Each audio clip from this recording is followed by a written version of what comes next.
Hello, welcome to my channel. I am Bryan Lomax, as you may have guessed from the channel name, Bryan Lomax. Joining me tonight is my good pal, Graham Davidson from Man v Film. So we both hit kind of channel milestones this week, haven't we? So I just hit 7,000 subscribers. You just hit 9,000 subscribers.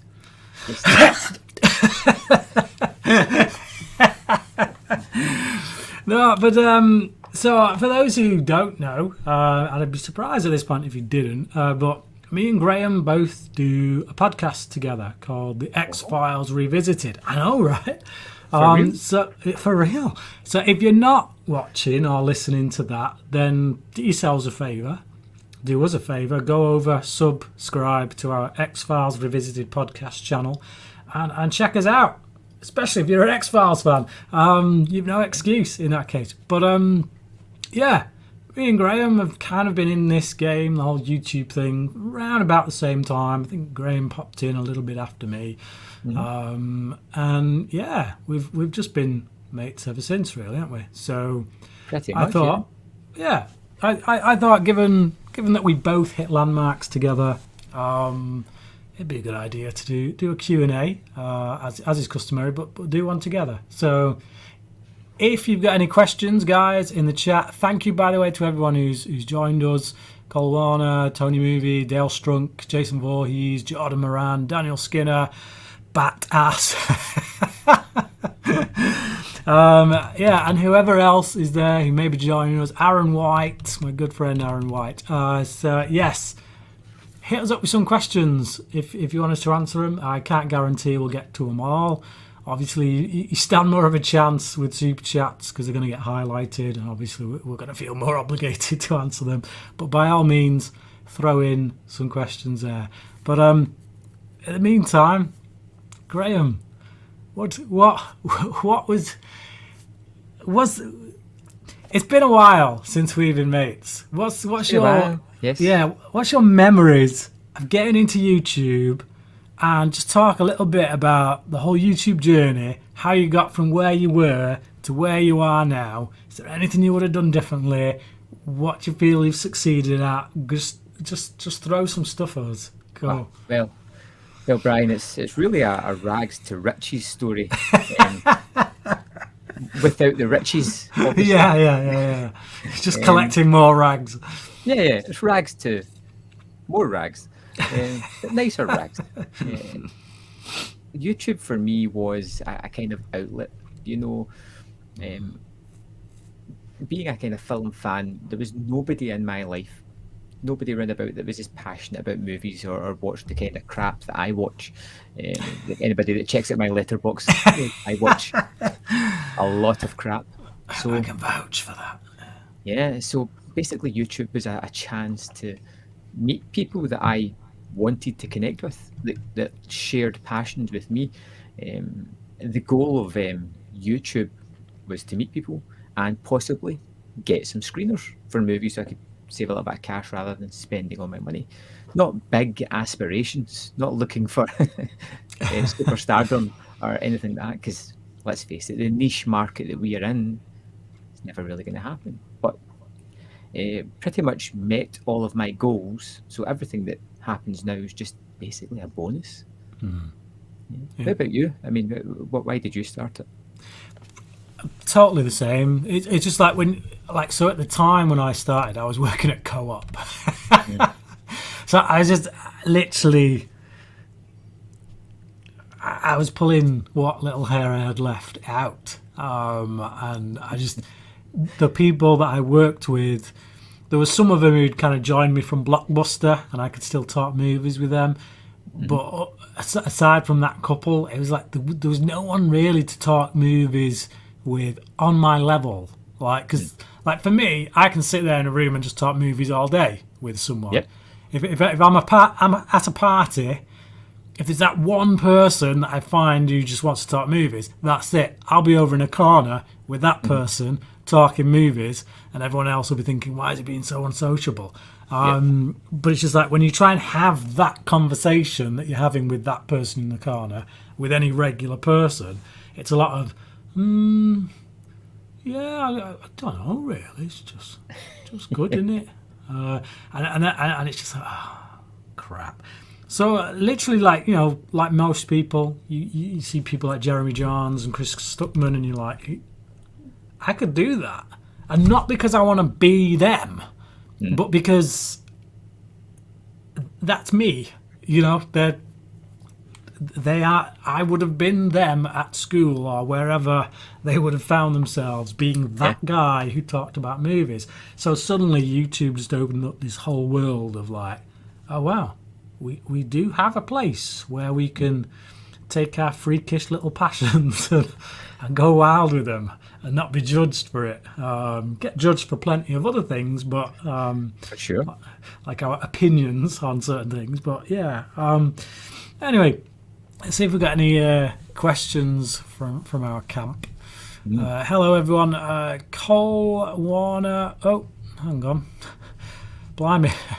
Mohammed and Nabil, thank you for that very much. I was just about to read Cole's, so I will read Cole's message out. But Incredibles 2 is good, but I think that's not the one I was going to read, actually. It was a question. Cole fires so many off at once. It's like it's very easy to click the wrong one. So on a scale of 1 to 5 stars, what would you rate Jurassic Park, the 1993 one, and The Incredibles 2004? For me, it's 5 out of 5 for both. Graham. Yeah, exactly the same. Yeah. Although some of the new Jurassic Park movies, I wonder if you give that 6 out of 5, to be honest. Yeah. I like Jurassic Park, definitely 5. Incredibles is a bit different for me. Like when I first watched it, it's a 5 for sure. And if I look at it objectively, people say you can't be objective. I think that's total nonsense. I think you can literally take a list of criteria and judge whether something is how, you know, the quality to which it is made. And in that regard, I would say, yeah, Incredibles is a 5-star film. It's just, for me personally, animation, I don't know what it is, but animation for me, it just doesn't quite have that rewatch factor. And I'm not saying it ain't still great. It's just, if I'm going to go to my shelf of Blu-rays, I'm more likely to pick off a 3-star live action film than I am a 5-star animated film, because I'm just interesting. Yeah, and I don't know what it is. It's just, you know, if I'm watching a movie like Incredibles or whatever, Toy Story 3, I can sit there and I can just think, this is a masterpiece. This is a 5-star film. But it's just, the urge to go back there is never as strong as it is with a live action movie. So yeah, from an objective level, Incredibles, I agree, 5-star film. But that comes with a caveat of, I can't remember the last time I rushed back to watch The Incredibles, even though I do think it's great. Yeah, there's not many animated movies that I want to revisit often, but The Red Turtle particularly is one of my top 10 favourite movies, and I watch that a lot. But it's a story that really resonates, brings a lot for me to the surface whenever I watch it. Quite emotional with that one. So it's one that I do go back to a lot. Yeah. I've never seen The Red Turtle, but every time I see it mentioned or every time I see a still image from it, I think of you, because I remember you just like really bigging it up when we did Brits on Flicks. So I need to get around to that one, to be honest. Mohammed, thank you for that, mate. Really appreciate it. Congrats on the milestones. Thank you. Do you prefer The Godfather 1 or 2? Also, what's your thoughts on Goodfellas, my number 1 film, and Casino? When Graham said rags to riches, Goodfellas came to mind right away. Yeah, I'm sure he's been up to just as much dodgy business as those guys are to get to his rags. Like for me, I've always said this. I think Godfather Part 2, if I'd have seen that first, probably would be my favourite. But for me, it's still the first film. And that's because, and I know a lot of people will disagree with me here, I personally don't think that Godfather Part 2 does anything from a character arc standpoint that the first one hadn't already done. Like and in fact, the first one it's even greater, because in the first film we get this Michael Corleone, Al Pacino character, who goes from a total, almost innocent guy who doesn't want to be part of that family business. He don't want to be brought to that side, and by the end of the film, he's closing the door on his wife, and he's just like, he's turned. He's gone to the dark side. That's the full character arc, really. And what the second film does is it repeats that, but we've got to go darker, so he has his brother killed. But it's essentially still the same character arc. It's just that he starts off dark and goes a bit darker. Whereas in the first film, he starts off like hopeful and ray of light and ends up like his father. So to me, that's why I prefer the first one. I still think the second one is a great film, 5-star film. It's a masterpiece, absolutely. But it's like, if you're asking me which one's better, which is what you said, we said which one do you prefer? For me, it's the first one, for those reasons. Graham? I think they're both excellent, and I the first time I saw The Godfather, it was a weird box set on VHS where they had cut the movies in chronological order. So 2 and 1 was mixed together, because you've got the Vito Corleone, how he became the Godfather. So 1 and 2 are kind of, for me, fantastic, but I kind of lean towards the second one, because I love the story of De Niro's character of Vito coming into it, being in Italy kind of storyline. And although the first one is pretty terrific, I feel the second one being as good is such a rare occurrence, and because it's a little bit more constructed, a little bit more all over the place time-wise and over the globe, I just prefer that one. But out of all the movies listed there, Goodfellas is my favourite. Yeah. I keep threatening to revisit Goodfellas. I keep getting asked about Goodfellas, and the thing is, I saw it back in the either 90s or early noughties, and for me, I wasn't as big on it as most people. But my tastes have changed a lot. It's been 20 years. And my tastes have changed a lot. Like back in the early noughties, I'd have said I thought Scorsese was seriously overrated. I wasn't a big fan of him. Since then, there's a lot of his work I've come to really appreciate. So I don't want to give my opinion on Goodfellas until I've revisited it. But the way that thing moves, the pace within the movie is unbelievable, and the information it delivers, and the coolness of the lines and the shots, the way they're set up, it's an absolute masterpiece. Yeah. I will say this. Back when I first watched the two of them, I preferred Casino. Now, I have a feeling that when I rewatch them, that will be reversed. And I think I did see Casino first, so that could have had a lot to do with it. But yeah, it's been a long time. I am going to get back to him, and then I will let you know then with, no doubt, some reviews. See, when you're talking about the two movies, whenever I think of Casino, one thing that jumps in my head is the two guys with the baseball bat in the cornfield type of thing. You know, that scene where they beat them? Yeah, yes. Yeah, such a horrifying kind of image and scene. Yeah. And I just think of that whenever I think of that movie. But when I think of Goodfellas, I think of like 4 or 5 or 6 different scenes that all jump out at me, you know, all different kind of things. Like silly things like just making the sauce in jail, things like that. But is that not because you've watched it more, though? No, I think I'm quite familiar with both the movies. I like both of them. But Goodfellas, Casino is the one where he puts the guy's head in a vice and pops the eyeball, isn't it? Yes. Yes, so that's the bit I remember from Casino. I'm sure he puts a guy's head in a vice. It does. And then he spins it round so much that the eyeballs go. So it's just. Yeah, that stuck with me. But anyway, thanks for the question, Mohammed. Sean Sheridan, thoughts on the Spider-Man No Way Home extended cut? Unless Venom is in it, I don't see the point. Congrats on 7,000. And did you see Morbius? I didn't see Morbius. I wanted to. Why? I know it because I'm a completionist. I wasn't expecting much from it.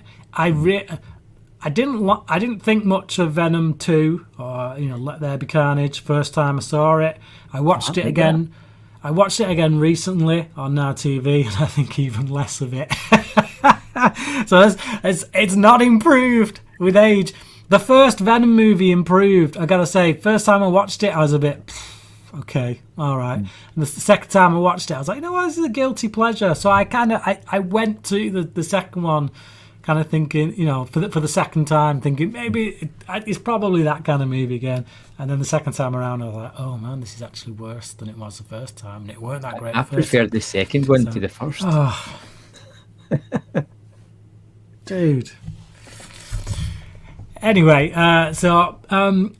one, I was unaware of anything about a Spider-Man No Way Home extended cut. Two, is this something that's already been released, or are they just talking about it? And three, I wouldn't really be interested in it all that much because the theatrical cut did everything for me. Like, I didn't come out of that movie going, oh man, it was so good, but there was room here for this. No, I just came out of that and I was just that was as perfect as a Spider-Man film could be. So I don't need a director's cut, quite frankly, or extended cut, whatever you want to call it. Yeah, I'm with you 100% there. And Morbius, I've got no interest in Morbius whatsoever. So have you not even seen it yet? No. Yeah, I feel like Morbius is just going to be... I'm just going to watch it, feel nothing throughout most of it. It's probably going to be bland. And I'll be like, okay, that's a couple of hours of my life I can't get back. But there you go, whatever. So sometimes those kind of movies are worse than movies that you can absolutely rag on. Because at least the movies that you can absolutely rag on give you something to talk about. But yeah, all right. So, Jordan. Graham, Christopher Nolan is overrated, yes? Yeah. You don't need to elaborate, it's just obvious. So anyway, Graham unfortunately can't make it for the rest of the show, but No insult.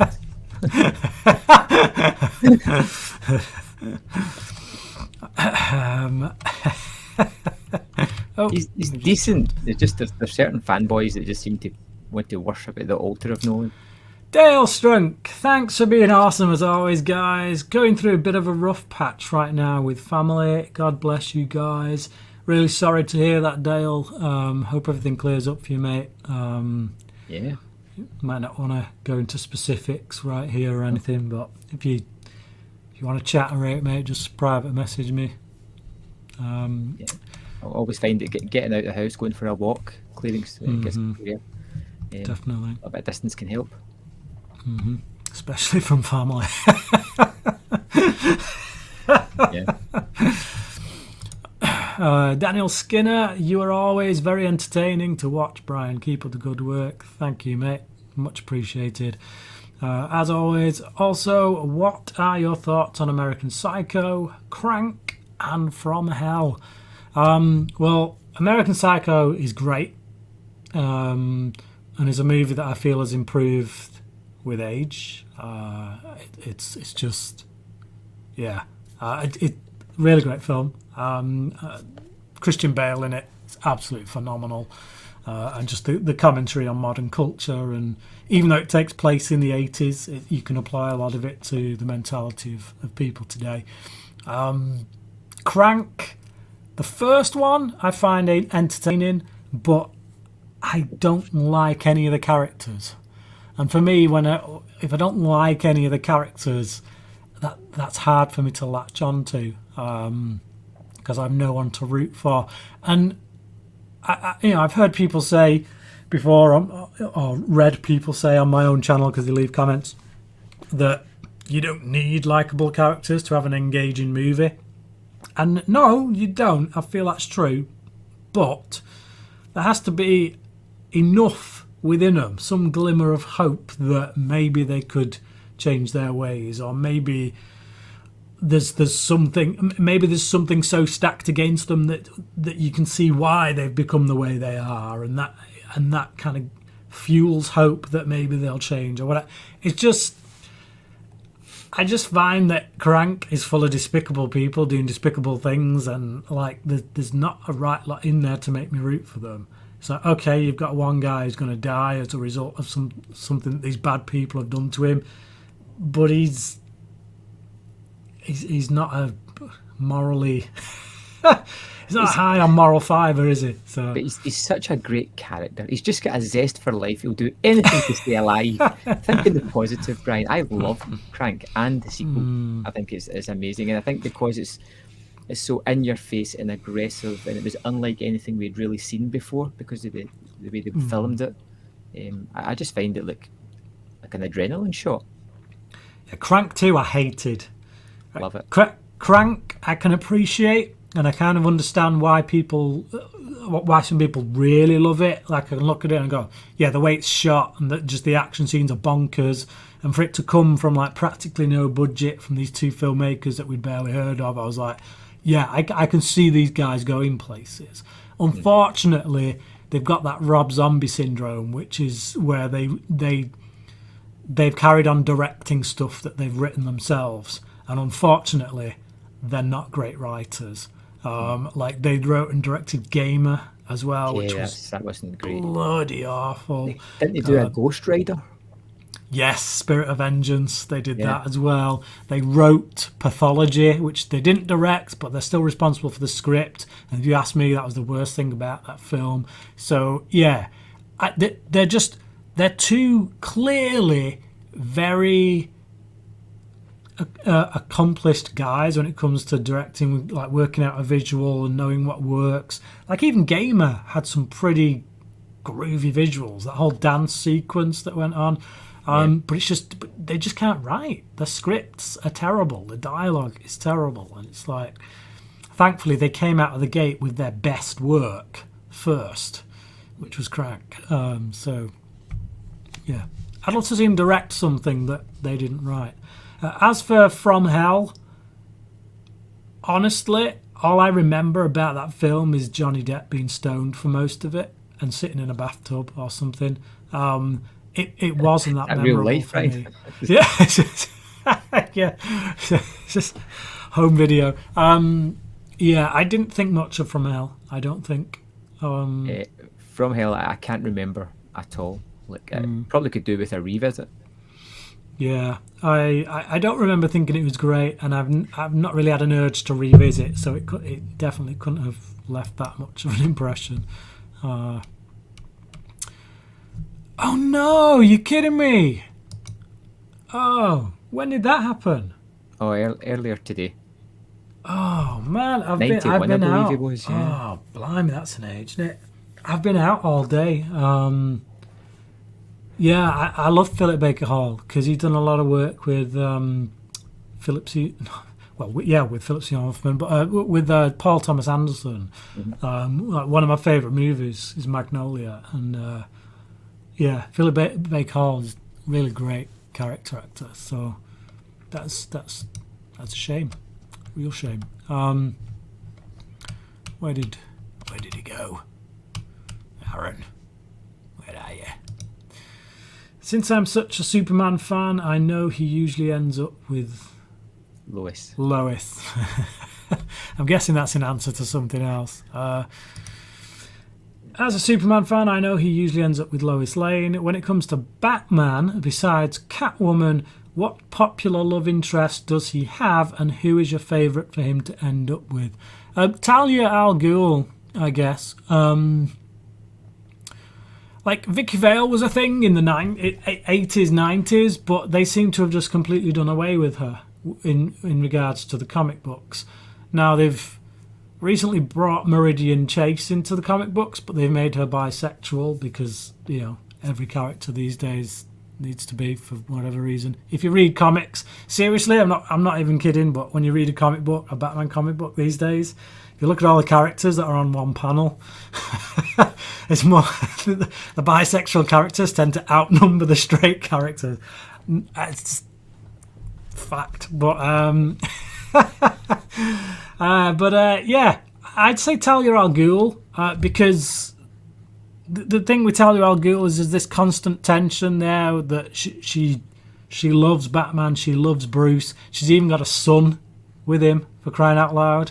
Not even Catwoman got that close, but she's torn with her duty to her father. So it's like there's always that struggle, there's always that battle there. So for me, it's like, again, it's that thing where you want her to make the right choice, and there is that glimmer of hope there, but she always just ends up leaning to her father. So for me, yeah, and if I'm perfectly honest, I've always been more the Talia man than I have the Selena Kyle Catwoman man. In the regards to the relationship side of things, of them getting together, I never want Batman, Bruce to get with Selena. I always want it to be this cat and bat thing, where it's always a game between them. If you can keep that going, then that's how I like it to be maintained. The moment they actually get together, it loses something. It's it's like Mulder and Scully. You spend 6 or 7 years with that tension, the sexual tension. And that's great. But the moment they get together, it's like you're gonna kill it. Lois and Clark in New Adventures of Superman in the 90s. It worked so well because of that tension. Will they, won't they? As soon as they get together, it's like, okay. You've lost that thing you had. So for me, that needs to be kept when it comes to Batman and Catwoman. What's this? Cool. Bryan, could you do a video on top 10 movies you like, everyone else hates? Could you also do a top 10 movies you dislike, everyone else loves? I don't know. Maybe. I could. But I don't. It's just I'm not rushing to it because I've got plenty of other things on my plate at the minute. Mm-hmm. So yeah. John Smith, congratulations on the milestone, Bryan. I still remember coming across your channel with the Action 31 on 31. Question: thoughts on Taika Waititi's movies? Hunt for the Wilder People is one of my faves. I've still not seen Hunt for the Wilder People. Graham did. It was one of your recommendations when we did Brits on Flicks. I remember. I've got a real good memory for these kind of things. I wish it applied to things like maths and science and all that, but it doesn't. Why? It's just because I might be able to achieve something in life, but it's just like movies. It's like that once it's gone in, it seems to stay there. But no, I've still not seen it. I am reliably told by most people that it is his best film, but I think I've seen everything. No, I've not seen What We Do in the Shadows either. Is it What We Didn't Do in the Shadows? The vampire thing? Yeah, not seen that one either. So yeah, I've pretty much seen Thor. I've seen the one he got nominated for, the German one. And look, I the Nazi one, Jojo Rabbit. Yeah, Jojo Rabbit, that's it, with Thomasin McKenzie, who I thought was fantastic in that film. Thomasin McKenzie was phenomenal in that film, and she's a phenomenal actress, period. It worked for me, it just, like, he's clearly very good at getting a serious point across, but through humour. I do feel that some of the emotional punch as a result of that is dampened. That's just me personally, but no, talented guy. Looking forward to the new Thor film. I need to go back and see his previous work. Right back to like Eagle and Shark or Boy. Like he just so quirky and funny, and then Hunt for the Wilder People was one of the best cinema experiences I ever had. just rammed cinema. Everybody loved it. Just so hilarious. You need to watch that, Brian. Wow. In fact, just finish your live stream and go and watch it now. A packed out cinema for that. Yeah. Wow, that's quite impressive considering it's an art house kind of. It was literally one showing a night. So Right. Okay. Even so, if I could make a film that got one showing a night packed out, I'd be happy with that. Okay, so Conjuring or The Conjuring 2? Conjuring 2 for me, personally. Conjuring 1 for me. Right. Yeah, I was impressed with The Conjuring 2, and I liked that it was set in England. You don't see many Hollywood movies of that ilk set in, a 2 up, 2 down in England. If I wanted to be argumentative, I could go back to your Godfather 1 and 2 and say everything in the second one had been previously done in the first. Nah, but it hadn't. Because in the second one, it expands the character more because we actually delve into the faith, the Christian faith of our main characters. Whereas in the first one, and this was one of the things that I didn't like about it, is it kind of glossed over it, and then at the pinnacle moment when they should have used it, it wasn't. Instead, they just gave this nonsense about love for one's family members being strong enough to pull them back, when actually you're dealing with demons, okay? You're dealing with demons. This is the perfect chance to talk about how your faith in God is the thing that is going to stop you from being brought down by a demon. So for me personally, the second one is better. It expands it in a much better way, and it deals with the characters in a much deeper, richer way, particularly our 2 main ones, because it goes right in on her faith and how that is the thing that ultimately saves them at the end. It also brings the character of the skeptic in, who they could have gone to town on as being a complete skeptic, so we've got to make you out to be a complete asshole. But no,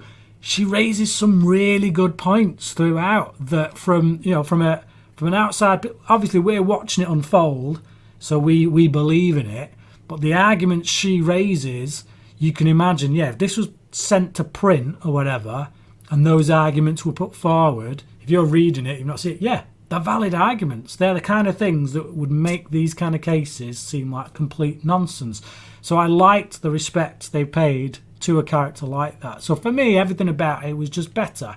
But then you have a knack for looking at the religious aspects of certain movies and focusing on that. Like that's something that really speaks to you personally. Mm-hmm. Yeah. It's subjective. Yes, obviously, it's definitely. Then you're wrong. But let's move on.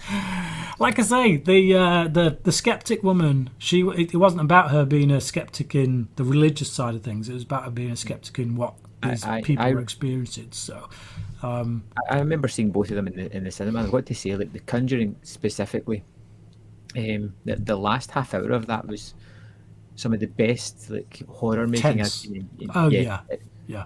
Unbelievable, and to keep up that sustained tension throughout that sequence was just unrelenting. What an experience! This is the thing, you see. Like, it depends what you go into the film for. Like, if you say which one is the better exercise in tension and fear, undoubtedly the first one. For me, the first one's scarier. Like, I've still not been back to the first one since I first watched it because it literally scared the crap out of me. I was just like, wow, that's. The second one didn't scare me as much, but I was a lot more engrossed because of the character hook. I felt there was more work done with the characters, whereas the first one was more an exercise in let's get a bunch of people into a house and let's scare the crap out of the audience. And I feel like once they did that, they did what all great sequels should do, and they expanded on the characters and made more of that side of things. It's just, as a film goer, that's more what I'm drawn to rather than just scare me. Okay. But we can agree that part 3 was not good. Part 3 was definitely not good. Not at all. Yeah. Yeah, that was rough. That was some rough doing. I feel like I've missed. No, there we go. Okay. Doppelganger Black Scarf. Thank you for that, mate. Hey, Bryan, congrats on hitting 7K. Thank you. Are you a fan of Doctor Who? And if not, what's your opinion on it? I'm not. I was when I was a kid. So I used to watch is it Peter Davidson? Yes. Yes. So I can't remember if Peter Davidson turned into Colin What's His Face, or whether Colin What's His Face turned into Peter Davidson. But I remember watching Peter Davidson, and then I remember obviously I was a kid at the time, so as all I knew is this was Doctor Who. I was really into it, and I didn't know as a kid that there'd been many Doctor Who's before Peter Davidson. So I'm just watching it as a kid, and really into it, enjoying the stories, monsters, Daleks, this, that, and the other. And then you get to the end of the series. I watched this episode, and he just changes into another actor. And I remember thinking as a kid, that's a really lazy way to get rid of your actor and bring someone else in. and I didn't watch it after that, which is just such a weird mentality. But obviously I was a child, didn't know what I was talking about. But I did come back to it in the 90s during the Sylvester McCoy years. That's once I understood what Doctor Who was. The fact that he had so many lives that he was going to transform into and stuff. And I came back to it during the Sylvester McCoy years. I had a liking for it. I didn't love it, but out of the 4 channels we had at the time, that was the best thing on. So I'd watch that. And then the last thing was the Paul McGann movie. That was the last thing that I liked. It wasn't great, but I liked it. And then when they redid it, and it was what's his face, Christopher Eccleston. I watched the first episode, and I was nah, I'm out. I was just like, it just made me want to vomit in my mouth. I didn't like it at all. Right. I will say that of the new Doctor Who stuff, even though I've not seen complete episodes, just from the clips and things I've seen, for me, Matt Smith is the best of the new bunch from what I've seen. See, Matt Smith is the one that made me kind of tune out. Was it? David Tennant I felt was exceptional in that role. I find David Tennant in general to be overrated as an actor. So, but that's just me.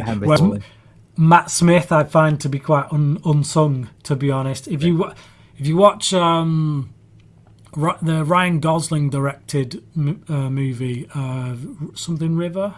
Yeah. It's not a great film, but it's certainly nowhere near as bad as people make out. There's definitely something in it that makes me want to revisit it. It is one of those films that I feel may grow in appreciation over time. But Matt Smith is in that film, and I kid you not, he'd been in it for at least half of the movie that I'd watched, in which he'd been in it, before I went, holy crap, that's Matt Smith. I've been watching Matt Smith for the past 20 minutes, whatever. I had no clue it was him. The dude just completely transforms, like American accent, everything. So yeah, for me, really great actor, and he's been great in a lot of other things I've seen since. So. That's Lost River. I just had a quick check. Lost River. That's it. Yeah.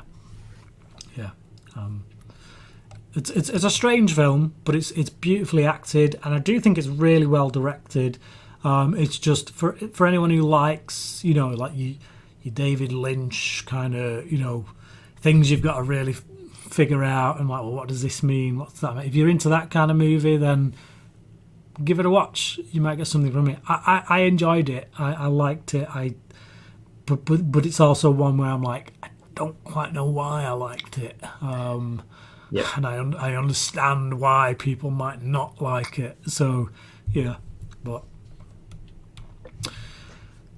Jordan Moran, gamer, the lawnmower man of the noughties.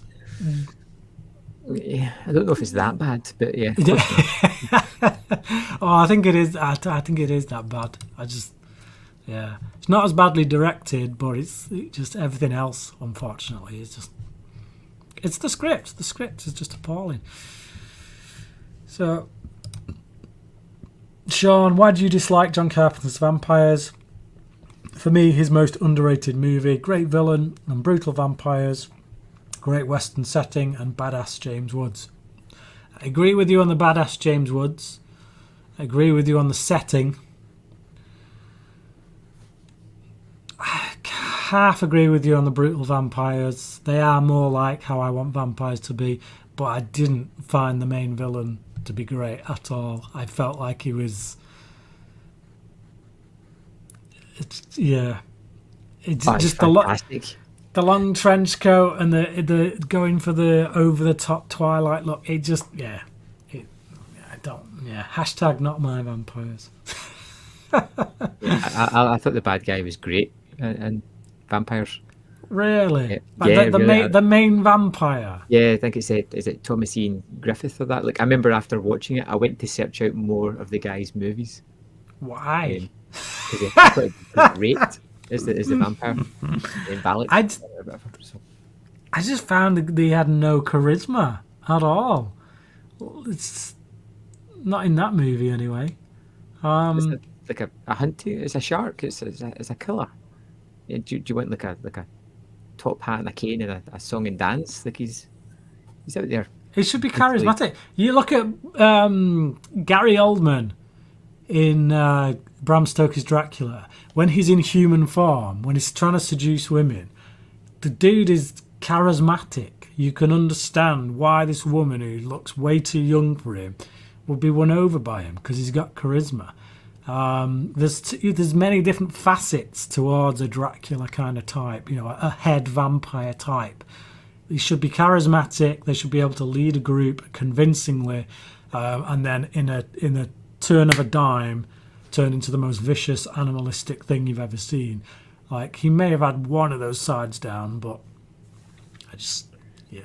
If you ever get the chance, he was in a 90s action movie, Hollow Point, which was, he's like a kind of charismatic assassin almost, and he's brilliant. And I think Tia Carrera maybe starring in it as well. not usually a glowing recommendation unless it's True Lies. It was and I think he was the bad guy in Karate Kid 3. You're just throwing the classics at me, Graham. Keep throwing the classics at me. Look, I didn't dislike John Carpenter's Vampires. I don't hate it or anything. When you give something a 3-star review or whatever these days, people are like, "Why do you hate it? Why do you rag on it all the time?" And it's just like, if somebody comes at me and says John Carpenter's Vampires 5-star classic, that's when I'm like, whoa, come on, control yourself. And then it sounds like I hate it, but I don't hate it. It's serviceable vampire entertainment in much the same way that, although to a lesser extent, that From Dusk Till Dawn is. Like, it's not as good as From Dusk Till Dawn. It's not as entertaining. How good is it Sheryl Lynn Fenn that's in it? She's awesome. Like the woman that's kind of tied to. See, I've seen it 3 times, and obviously all these people you're throwing at me, they clearly didn't make that much of an impact on me. The only one in that film who truly makes an impact on me is James Woods. Like, I come out of that film each time and going, James Woods was awesome in that. But everyone else they just feel like, yeah, they're actors, they turn up, they read their lines, and they go home and get the paycheck. No one in it really seems to be doing anything that is, like, breathtaking to me. The only one I'm not particularly keen on is the third Baldwin clone, whatever one that is. Yeah. There's too many Baldwins in this world.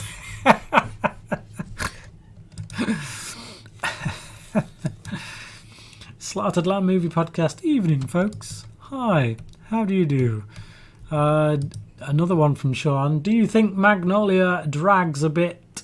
5-star movie, but only seen it once.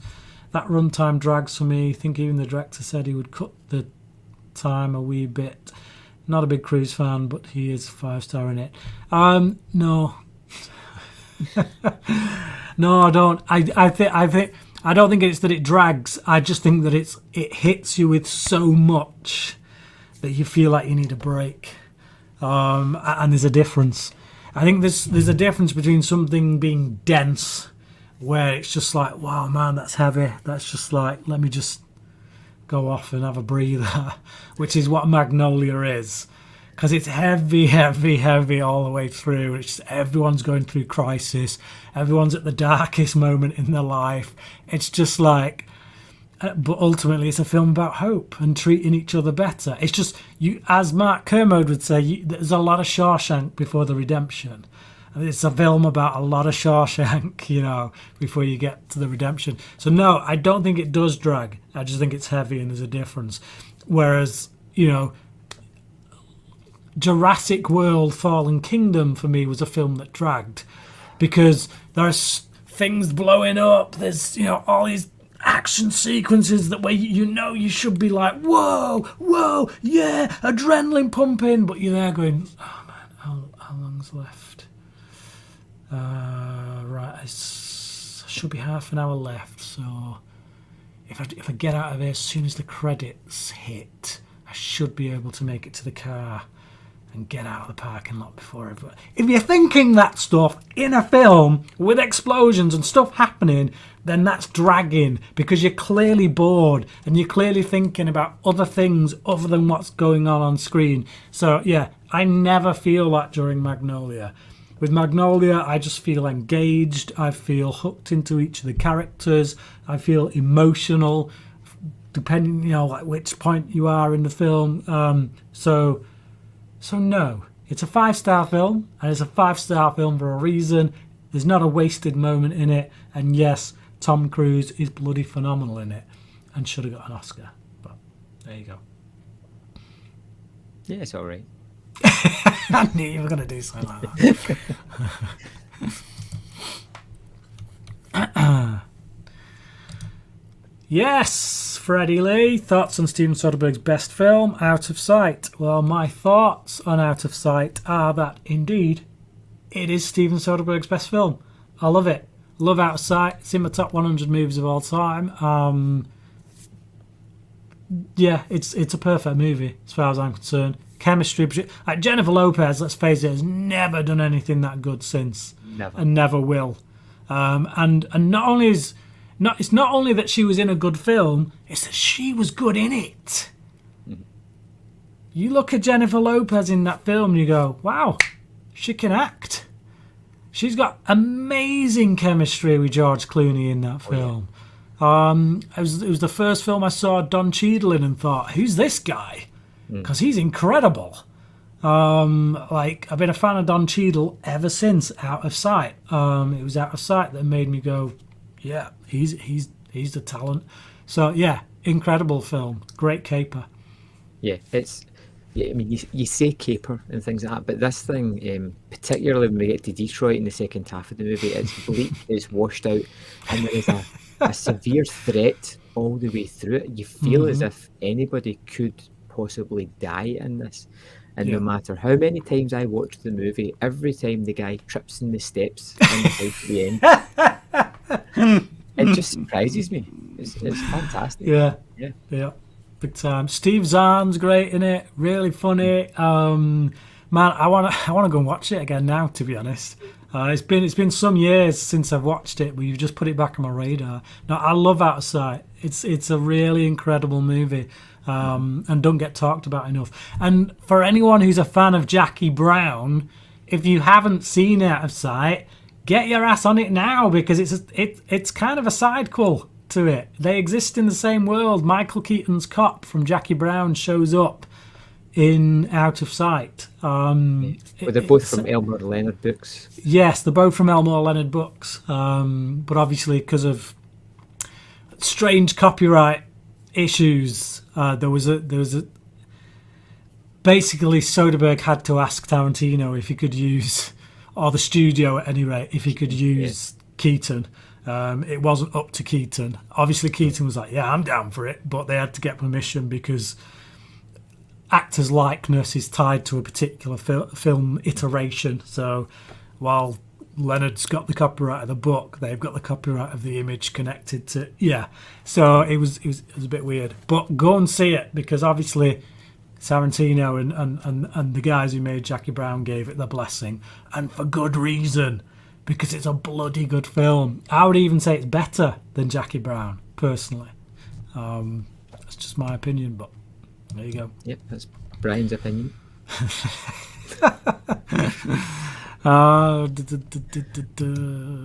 Thoughts on Dream House with Daniel Craig? Very underrated psychological thriller.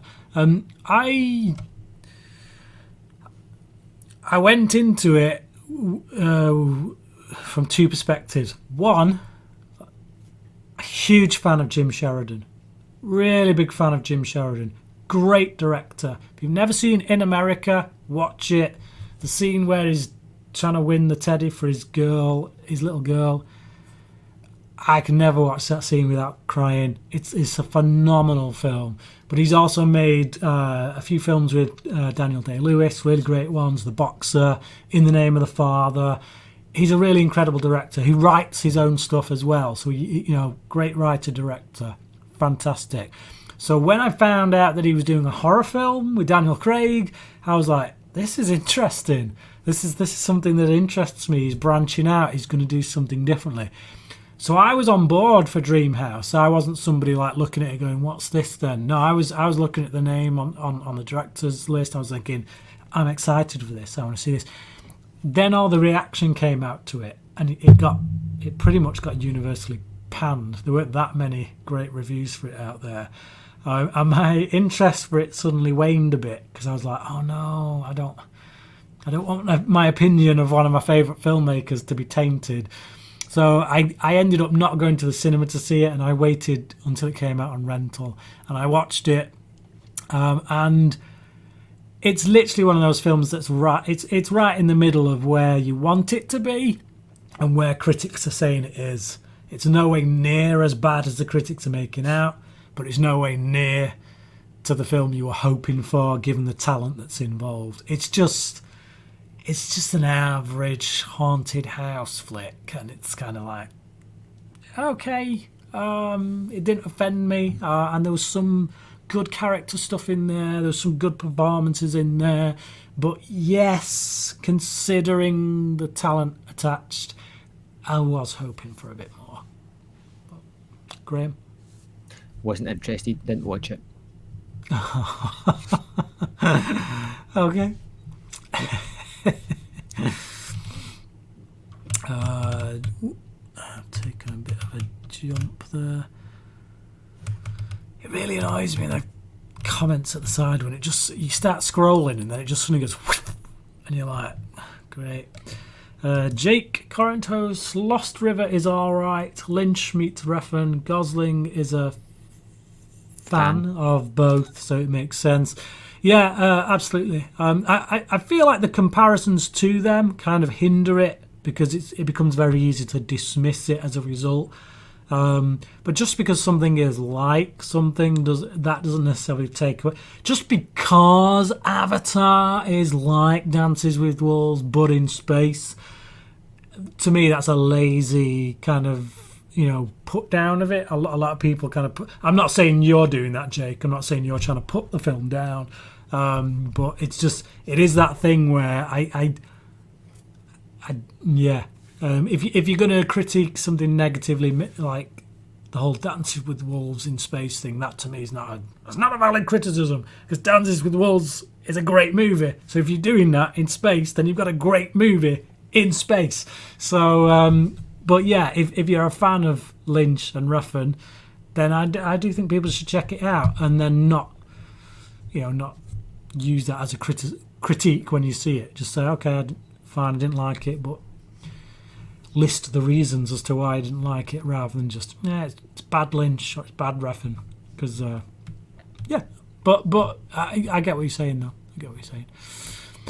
Hey, Bryan, how do you feel about Hammer films? Well, Craig, it just so happens some time ago on my channel, I reviewed some Hammer films. I've reviewed 10, actually, Hammer films. I know that because I got to 10 and then I was like, I should carry this on. So I did this whole segment on my channel called Hammer Time. I do regret having done it at the time because I did it because I was ill. I was on the floor and I'd slipped a disc in my back, and I'd had this Hammer box set sat there for ages, and I need something that was gonna, like, I was in the mood for horror, but because I was in the living room on the floor with my back out, I needed something that if the kids walked in wasn't going to be too over the top. So I thought, now's the time to hit that Hammer box set, because I remember watching Hammer movies as a kid and they didn't mess me up. So so I did, and because I just basically got my handycam out on me and filmed reviews for them. But as it turns out, they did pretty well on my channel. Some of them got some pretty decent viewing numbers. There's definitely a fan base for Hammer movies out there. At one point, I was considering taking because I call it Hammer Time. For any MC Hammer fans out there. But yeah, I thought it had become a segment on my channel, Hammer Time, where I took a look at some Hammer movies. For whatever reason, I never went back to it. But yeah, I did do this section. I do like Hammer movies, the ones I've seen. I think when they're good, they're really good. When they're not, and yeah, it's a stretch. But no, I do. I like Hammer movies. Of the 10 that I've seen, at least 3 of them were excellent. 5 of them were pretty good, and 3 were just, anyway, whatever. So yeah, hopefully we'll get to some more. Ben Mendelsohn is the highlight of Lost River. He is really good in Lost River, definitely. He's the highlight in most of the films he's in, to be honest. This is true. Yeah, Ben Mendelsohn is a great actor. He really is. He's got a cheeky side as well, from all accounts. When you hear about him behind the scenes and stuff, he's quite a cheeky guy. But yeah. Vampires peaks early. I'd agree with that as well. I do think it is one of those films where the promise of the first 20 minutes or so isn't fulfilled for me. Whereas From Dusk Till Dawn's kind of the opposite way around, where you're like, you're not seeing it coming, and then it just erupts, and then it turns into a weird film. Although, with age, I do have to say I now prefer the first half of From Dusk Till Dawn over the second. But what can you do? Yeah, Sean, Vampires drags in the midsection. I would agree with that. First 20 minutes, great. Last 40 minutes, good. But the midsection drags, probably due to budget, I would say. Have you seen any Latin American films? If so, which ones do you... Would City of God count as that? You'll have to excuse my ignorance in that regard. I think so, yeah. So City of God is just flipping phenomenal, absolutely phenomenal film. I would urge anybody to watch that. I've only seen it once. I gave it 5 stars. It's one of those films that I've never been back to, just because it's hard. It's a hard hit, and then you get out at the end of it and you're like, man, I feel like somebody's just assaulted me. But absolutely phenomenal filmmaking. Yeah, I mean, it's again, it's like what counts as Latin America movies, because we're going to be ignorant here. If so, apologise, but I like Jodorowsky's stuff. Right. Particularly the Holy Mountain and El Topo, things like that. Elite Squad is a fantastic action movie from Brazil, I think it is. Elite Squad's made by the guy who went on to do the RoboCop remake, isn't it? Yeah. But so a friend of mine bought me that on Blu-ray because he saw it and he said, you got to watch this. So he bought it and he said, blow your mind. It was phenomenal. Still not seen it, but it's sat there waiting for me to watch it. But I'll get to it. Good. Definitely get to it. But yeah, probably my favourite's The Holy Mountain. Okay, I'll have to check that one out. You won't like it. Right. Okay. Right. Dan Green, I love it when Bryan and Graham get together. Thank you, mate. You are pretty much the perfect yin-yang. But who's yin and who's yang? That's the question. Bryan is usually the most critical and Graham is usually the most positive. Hey! I'm offended. I'm offended. I'm a positive guy. Well, you're being negative. While I'm being negative, yes. Whatever, you know. It's just Graham watches that much crap. I love it, Bryan. He has to be positive because, quite frankly, he'd have topped himself by now watching all that stuff. Seriously, have you seen his Letterboxd?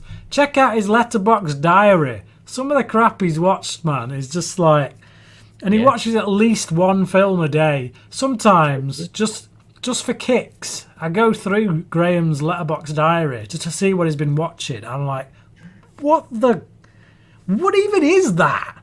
And why would you watch it? Why would you pick that up? Like, some of the stuff Graham's seeing is like ridiculous. Like, I would never even think in a million years to watch it. Like, what the heck? Yeah, but it's not mainstream movies. Definitely not. Oh no, definitely not mainstream movies. But I think that's become a niche. I think for you, that you've managed to really. It's what I like. It's what I've kind of moved towards. You know, if you give me the choice between going to see Jurassic World or sitting in the house and watching The Bees with John Saxon, I'm picking The Bees every time. You know, that's what I want to watch.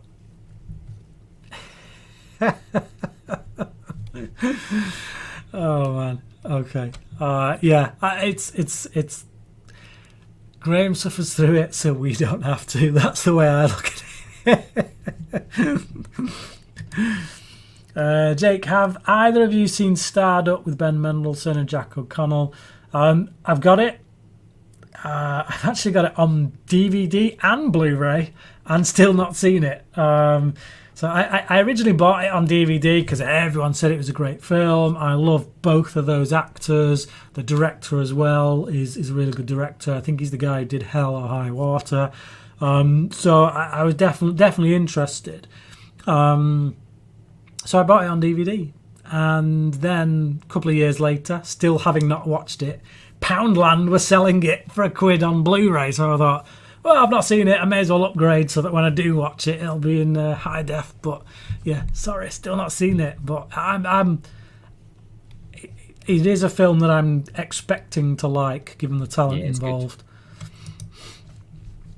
Thomas Jones, hello, my friend. Congratulations, Bryan. No question. Just keep up the great work. Thank you, pal. Really appreciate it. Oh crap, the flipping thing jumped again. It's so annoying. Right. It's the best thing J-Lo has done, but I think Carla Gugino would have been better casting. Still a great movie though. She's perfect. I think she's perfect in it. Yeah. Carla Gugino, what was she doing around that time though? Snake Eyes. Was she? Oh, that was her in Snake Eyes, was it?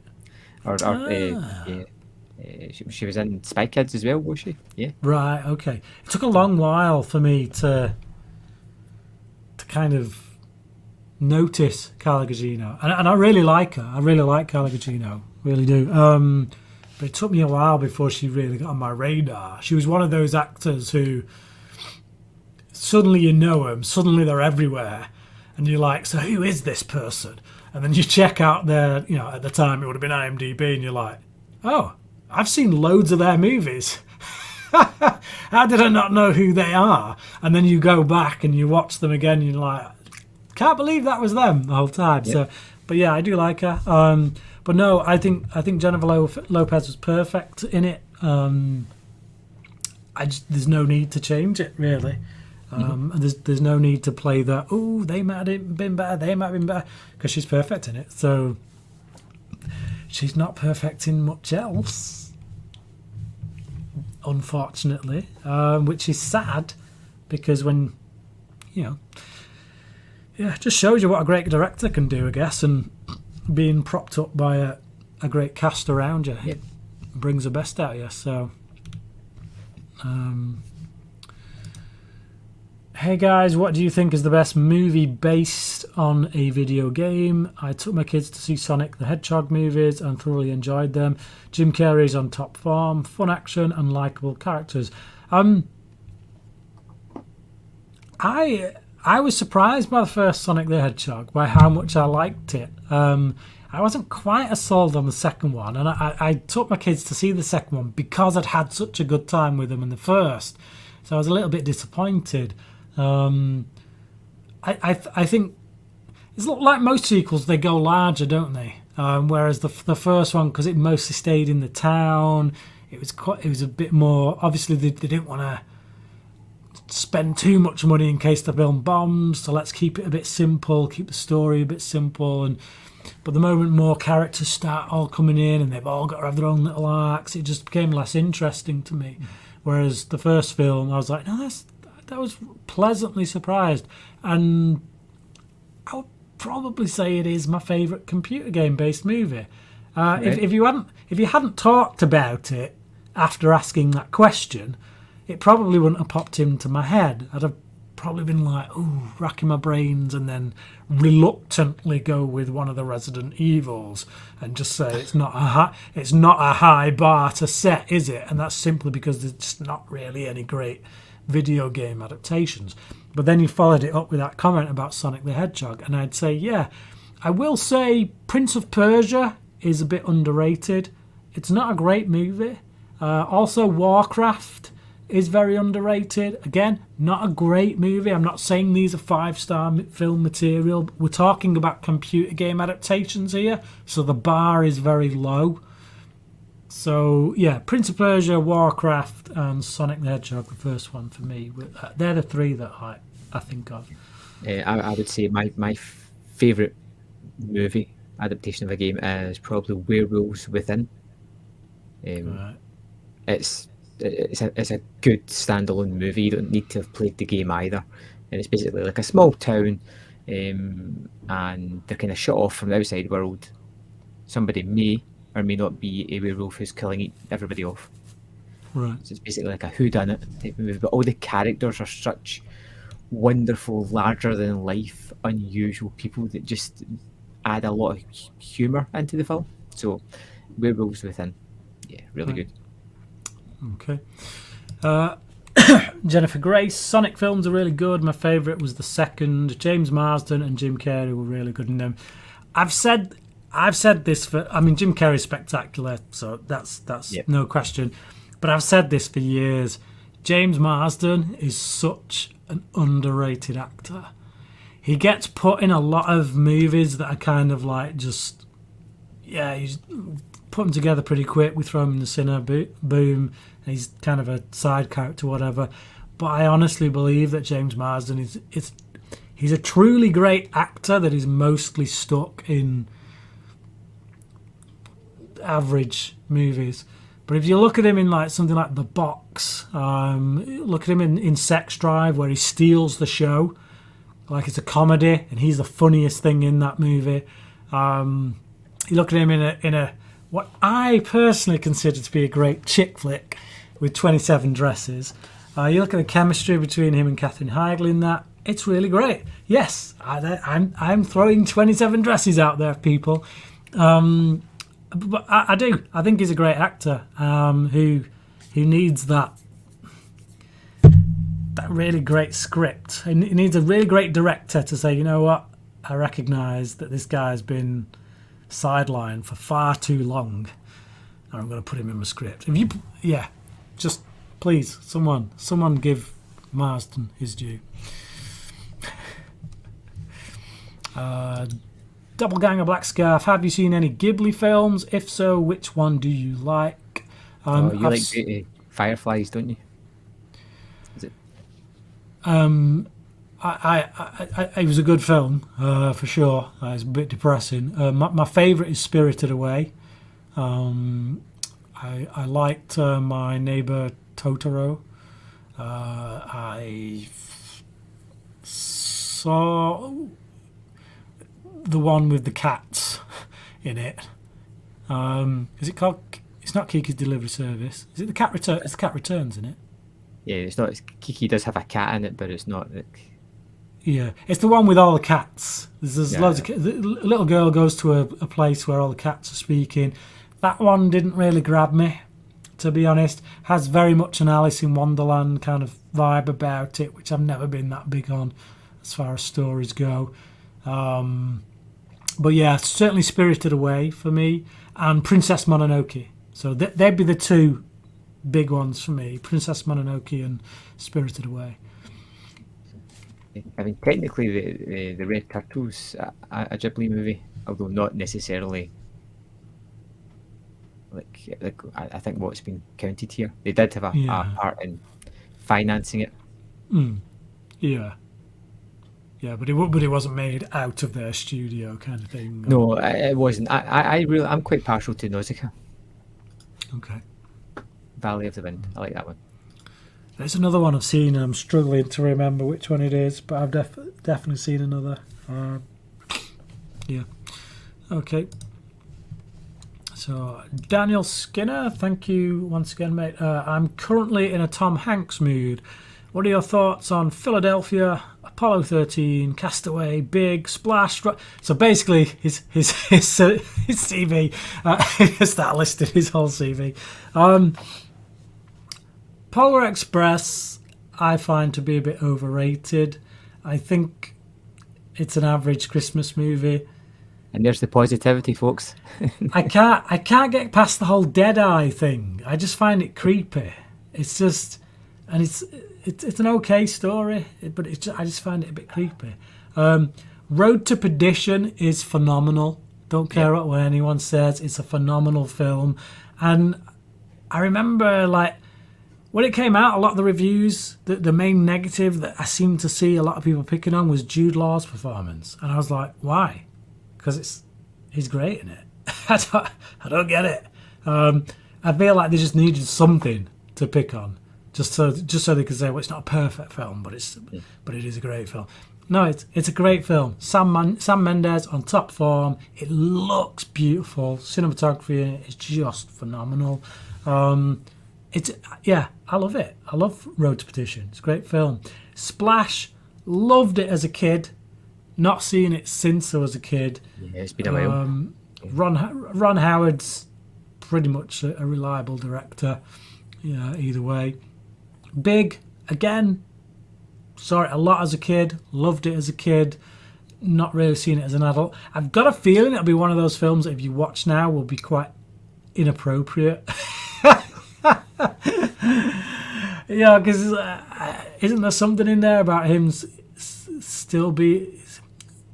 So he's a kid in a man's body, but doesn't he end up getting it on with a woman or something? And so when you think about it, really, it gets a bit... Yeah.